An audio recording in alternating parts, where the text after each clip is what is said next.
नमस्कार, स्वागत है आपका हमारे इस YouTube चैनल पर। मैं मुनमुन श्रीवास्तव आपका हार्दिक अभिनंदन करता हूं। दिल्ली विश्वविद्यालय के कॉलेज जो है वो अब सोशल रिस्पॉन्सिबिलिटीज़ को लेकर भी बहुत सारी चीज़ें करने लगे हैं और हम आज मौजूद हैं ड्यू के मिरांडा हाउस कॉलेज में। और मिरांडा हाउस कॉलेज ने पिछले दिनों एक ऐसा इनिशिएटिव लिया है कि अगर ऐसे इनिशिएटिव दूसरे कॉलेजेस भी लें तो शायद जो है वो रोड सेफ्टी को लेकर बहुत ही बेहतर प्रयास किए जा सकते हैं। आप देख रहे हैं कैमरे पर मौजूद हैं प्रोफेसर विजया लक्ष्मी नंदा, जो कि प्रिंसिपल है मिरांडा हाउस की। और हाल ही में मिरांडा हाउस ने हेलमेट अड्डा के नाम से एक कार्यक्रम शुरू किया है। क्या है इसमें खास और आगे क्या होने वाला है, इस पर उनसे बात करते हैं। स्वागत है प्रोफेसर नंदा हमारे चैनल पर। नमस्कार मुनमुन जी, बहुत बहुत धन्यवाद कि आप इस न्यूज़ को कवर कर रहे हैं, क्योंकि इस मैसेज को हमें आगे बढ़ाना बहुत ज़रूरी है। यंगस्टर्स मोटरसाइकिल, स्कूटर्स और इस तरह की जो व्हीकल्स चलाते हैं तो उसमें हेलमेट पहनना बहुत ज़रूरी है।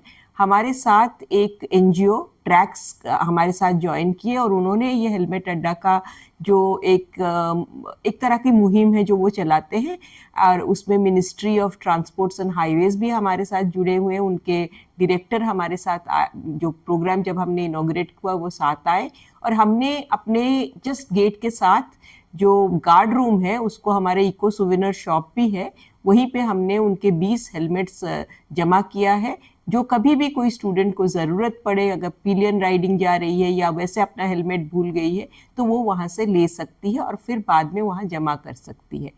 हमारे बीएलएड डिपार्टमेंट के एक स्टूडेंट के दुर्घटनापूर्वक डेथ हुआ था और जिनके ऑर्गन्स उनके पेरेंट्स ने दिया था, और बहुत बड़ा एक तरह से एक मिसाल वो बनी, लेकिन वहाँ उसके हेलमेट वो नहीं पहनी थी, तो ये भी एक रीज़न था उसके एक्सीडेंट और डेथ के लिए।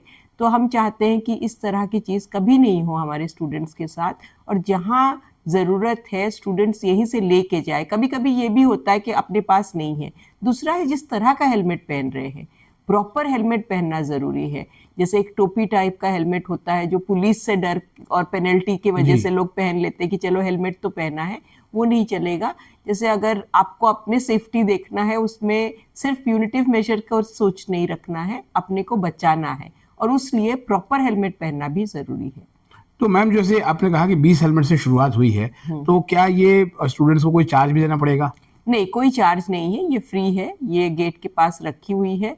जब स्टूडेंट्स वहाँ से निकलेंगे या बाहर अगर मोटरसाइकिल या स्कूटर है, या इवन हॉस्टल के स्टूडेंट्स है, किसी के साथ जा रहे हैं, उनके पास 2 हेलमेट्स नहीं है, नॉन टीचिंग स्टाफ भी लेना चाहे वो भी ले सकते हैं, टीचिंग स्टाफ भी।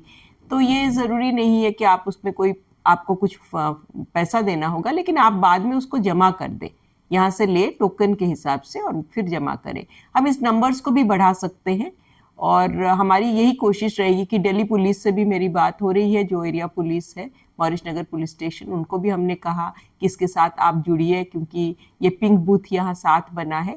और हम सिर्फ लड़कियों के लिए नहीं सोच रहे हैं, वी आर थिंकिंग, हम चाहते हैं कि कोई भी जिसको ज़रूरत है वो यहाँ पे हमारे पास आए, तो हम पिंक बूथ पे भी कोशिश करेंगे कि और कोई अगर डोनेट करे तो वहाँ भी हम हेलमेट्स रख सकते हैं।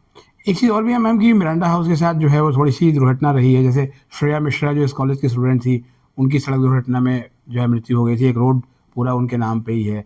फिर एक और आपकी बीएलएड की स्टूडेंट भी इस तरह से। तो क्या रोड सेफ्टी को लेके कुछ ज़्यादा कंसर्न अब आगे देखने की जरूरत है? श्रेया मिश्रा बहुत पुरानी बात है, वो यही पटेल चेस्ट में उनकी डेथ हुई थी। वो रोड क्रॉस करके जा रही थी पटेल चेस्ट में। वो तब होता था ना, हम लोग साइक्लो स्टाइल करते थे पेपर्स, और उसके लिए वो जा रही थी टू दैट एरिया। और जो दूसरी स्टूडेंट के बारे में आप बात कर रहे हैं, वो वहाँ उनका जो दुर्घटना हुआ वो यहाँ इस एरिया में नहीं था, वो अपने घर के आसपास के कोई एरिया में था।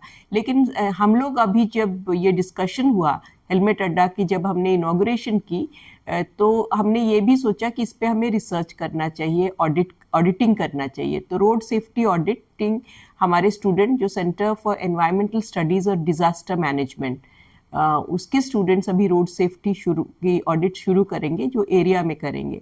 उसमें पहले तो रोड की अलाइनमेंट, किस तरह की अलाइनमेंट है, पेडेस्ट्रियन पाथ कैसा है, और दूसरा है कि ट्रैफिक लाइट्स है या नहीं, और उसके बाद कितने लोग हेलमेट पहन रहे हैं, नहीं पहन रहे हैं, इनफ्लो आउटफ्लो में, इस तरह की स्टडी पूरी होगी।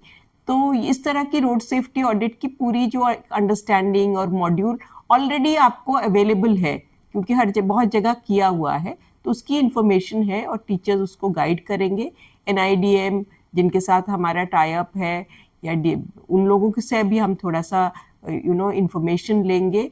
और ministry of transport and highways ने भी हमें सपोर्ट करने की बात की है, और ट्रैक्स जो हमारे साथ जुड़ा है उन्होंने भी कहा है। तो ये रोड सेफ्टी से आपको पूरा पता चलेगा कि आसपास के जो एरियाज हैं वहाँ कितने लोग आ रहे हैं, कितने लोग हेलमेट पहन रहे हैं, किस तरह की रैश ड्राइविंग हो रही है, कितने ट्रैफिक रूल्स तोड़ी जा रही हैं, कहाँ पे लाइट्स है, कहाँ पे नहीं है, रोड अलाइनमेंट कैसा है। सबसे वल्नरेबल एक्चुअली बाइकर्स हैं और पेडेस्ट्रियंस हैं। हम ये सोचते हैं कि गाड़ी में जो बैठे हैं वही सिर्फ दे आर वल्नरेबल, लेकिन वल्नरेबल पॉपुलेशन में पेडेस्ट्रियन आते हैं। श्रेया मिश्रा तो खुद चल के जा रही थी, तो पेडेस्ट्रियन जो एक जेब्रा क्रॉसिंग है ये पेडेस्ट्रियंस के लिए बना होता है, लेकिन उसमें फिर आप देखोगे कि बाइकर्स भी चला रहे हैं और लोग उसको मानते नहीं। और जो पेवमेंट्स बनी है साइड में, जो ऐसे आप देखोगे वो पाथ्स बनी हुई है फॉर विजुअली चैलेंज स्टूडेंट्स, तो उसमें आप देखोगे बीच बीच में उन्होंने लाइट्स भी लगा दी, तो वो भी अनसेफ है। तो इस तरह की एक स्टडी एटलीस्ट आसपास के एरिया में अगर करें, और पुलिस की अगर सपोर्ट हमारे साथ रहा, और जैसे ये NGO है वो भी हमारे साथ है रोड सेफ्टी पे जो काम कर रहे हैं, और मिनिस्ट्री भी अगर हमारे साथ एक तरह का सपोर्ट दे रही है, तो मुझे लगता है ये ऑडिट बहुत ही हेल्पफुल रहेगा। और सबके लिए जान बचनी सबसे बड़ी बात है, और यंग लाइफ को बचाना भी हमारा एक दायित्व बनता है। लेकिन यहाँ सीनियर सिटीजन्स के साथ भी होता है। इस एरिया में टीचर्स भी रहते हैं, उनके फैमिली मेम्बर्स भी रहते हैं, तो कोई वॉक के लिए जा रहे हैं, कहीं क्रॉसिंग्स है, तो ये ध्यान में रखना बहुत ज़रूरी है। क्योंकि शाम के वक्त तक भी अब आजकल क्लासेस चल रही हैं सैक और बैक कोर्सेज की वजह से, और शाम में देखते हैं कि बहुत तेज़ी से बाइकर्स निकलते हैं। थोड़ा सा कैंपस का वातावरण जो है मैंने देखा है 5 बजे के बाद बिल्कुल चेंज हो जाता है। बिल्कुल, आप सही कह रहे हैं। अब मैं भी मैं यहीं कैंपस में रहती हूँ, और हमारा हॉस्टल यहीं पे है, और ये पिंक बूथ बनने के बाद थोड़ा और सेफ्टी आ गया है, वहाँ पे लाइट्स वगैरह लगी हैं। लेकिन रात को बिना साइलेंसर का मोटरसाइकिल्स चलाना, और यंग बच्चों का ऐसे जैसे होता है ना कि स्पीडिंग और अपने आप जैसे गेम की तरह वो उसको लेते हैं। मैंने बहुत बार देखा कि स्टूडेंट्स जो है हेलमेट्स नहीं पहने हुए होते हैं, और पेडेस्ट्रियंस के लिए तो है ही डेंजरस। पटेल चेस्ट एरिया वो जो रोड है उस पर भी आप देख सकते हैं, उसके आसपास के एरिया में भी आप देख सकते हैं इस तरह की स्पीडिंग। अबाउट 9 o'clock शुरू हो जाता है और काफ़ी रात तक ये चलता है। जी, एक इंटीग्रेटेड बूथ बना मैम, और एक आपके कॉलेज का पिंक बूथ। इन दोनों बूथ्स के बनने के बाद आपको लगता है कि इस तरह की जो चीज़ें हो रही हैं उस पर कुछ हद तक लगाम लग पाएगी? बिल्कुल बिल्कुल, और लड़कियों को ज़्यादा सेफ लग रहा है। मैंने भी जैसे ऑब्जर्वेशन कह सकती हूँ, सेफ्टी ऑडिट तो नहीं कहूँगी, लेकिन एक ऑब्जर्वेशन से मैंने देखा कि काफ़ी यंग स्टूडेंट्स गर्ल्स जो हैं उधर मैं देखती हूँ कि अब ज़्यादा कंफर्टेबली वो वहाँ अपने टैक्सी के लिए वेट करते हैं। अगर वो फ़ोन कर रहे हैं तो वही उसी एरिया में वेट करते हैं, क्योंकि जब तक वो उबर या कुछ आ जाता है लड़कियों को देर तक रुकना पड़ता है कि वो आ जाए। तो जैसे फ़ोन पे बात हो रही है तो ये इसी एरिया को चूज़ कर रहे हैं, क्योंकि ये लाइटेड भी है, और पिंक बूथ से एक उनको सेफ्टी की फीलिंग भी आती है कि यहाँ पे और 24 आवर्स वहाँ पे विमेन पुलिस रहती है, तो उससे भी सेफ्टी ज़रूर बढ़ती है। कुछ पेरेंट्स ने भी आपको बताया मैम कि बड़ा एक अच्छा इनिशिएटिव रहा है ये पिंक बूथ?